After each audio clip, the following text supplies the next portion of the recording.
So what's up guys, it's me Jans. For today's video, pag-usapan po natin kung paano maging isang foreign teacher dito sa Thailand. Kung interesado ka sa video na to, please stay tuned and syempre tuloy niyo po yung video na to. Pero bago po natin simulan, kung bago ka sa ating channel, please consider to subscribe, hit notification bell para updated ka sa ating mga upcoming videos. Pag-usapan po natin mga DIY po mga ma'am and sir, kung paano maging isang teacher, maging nurse, paano mag-apply sa ibang bansa, magtrabaho. DIY lang, magagawa niyo po yan sa'yo lang, gamit lang yung laptop mo, computer mo, yung skills mo. So dapat ganun lang po kaysa pumunta ka sa mga agency o mag-apply ka sa mga hunting site, no, na magbabayad ka pa. So mag-DIY ka na lang.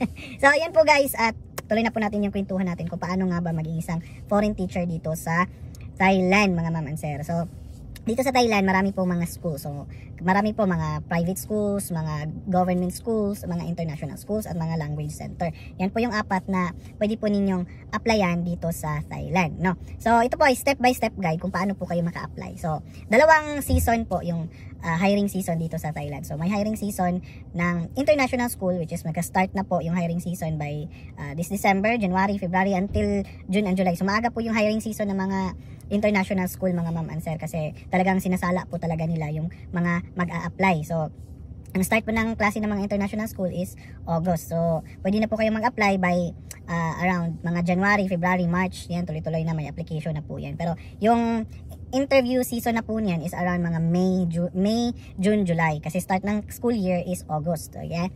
So, yan, pwede na po kayo mag-apply sa month na yan for international school. And then for government school and private school naman, yung hiring season po nila is around March and April, kasi yung start ng school year nila is May. So pwede na po kayo mag-apply ng mga March, April, okay? So yan po yung hiring season ng mga private schools. So ano na po yung mga pwede nyong applyan? So simulan po natin for international schools. So sa international schools po mga ma'am and sir, hindi po maraming mga Pinoy yung tinatanggap po nila. Limit lang po talaga yung mga Pinoy, hindi po talaga sa tulad sa mga ibang mga school na maraming mga Pinoy. So mga hiring na job available for international school, number 1 po dyan guys is the PE teacher. Yung mga PE teacher pwede po talaga sa international schools. Then pwede po mga SPED, right? Mga SPED teacher, pwede po kayo. Mga science teacher, ayan, pasok po sila. At mga language development, alright? So mga ELD or ELA, yan, language arts, pwede po. So kadalasan, no. Then mga LSA, learning support teacher, learning support assistant, at mga TA, right? So pwede po mga Pinoy dyan, no. So dyan po pumapasok yung mga Pinoy, mga shadow teacher, yan.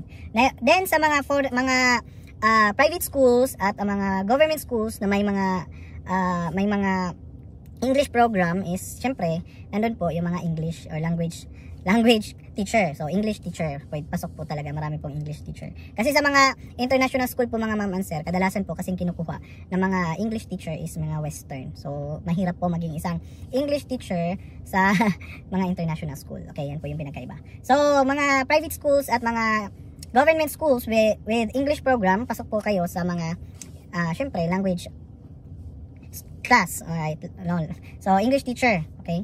Then of course math teacher, pwede po, math teacher, science teacher, mga IT, mga computer, mga robotics, ayan, pasok po yan. So yan po. So pwede po kayo mag-apply as foreign teacher sa mga government school. So yun po yung mga hiring, no, mga job. So ano ba yung step by step na process, no?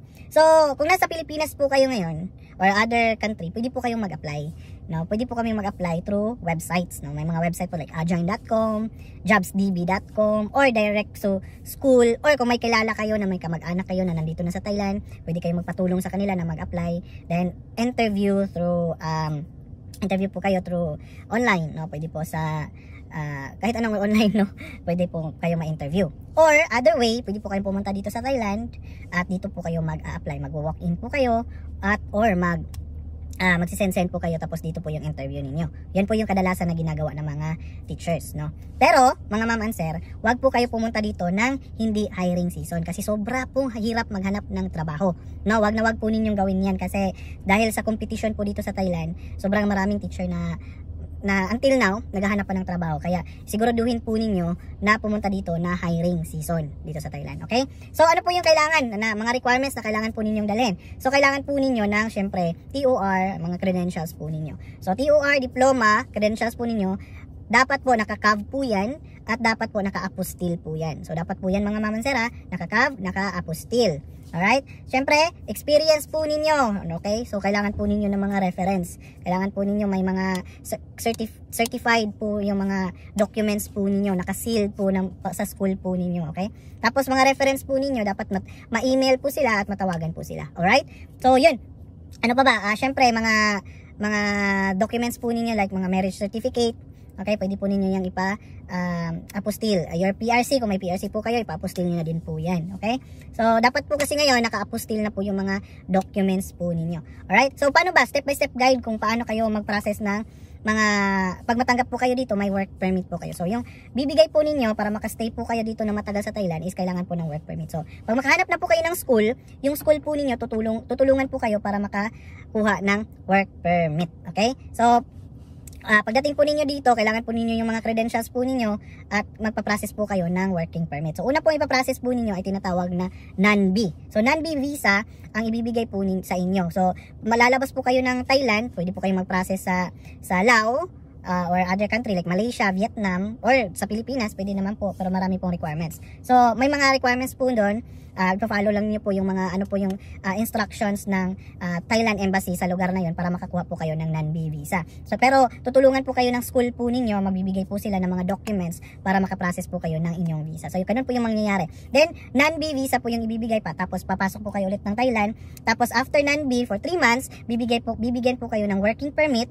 At tapos yung working permit po ninyo, yan po yung mag-i-extend po niyo for 1 year. So, ganun po yung process ng pagiging teacher dito sa Thailand. So, yun, magwa 1 year na. Tapos kung magsistay lang kayo sa school ninyo, ganun po, mag-i-extend lang po kayo for another year. Yun lang po yung process, mga ma'am and sir. At saka po pala, pagdating po pala ninyo dito, kailangan po ninyo kumuha ng English Proficiency Exam or tinatawag na TOEIC test.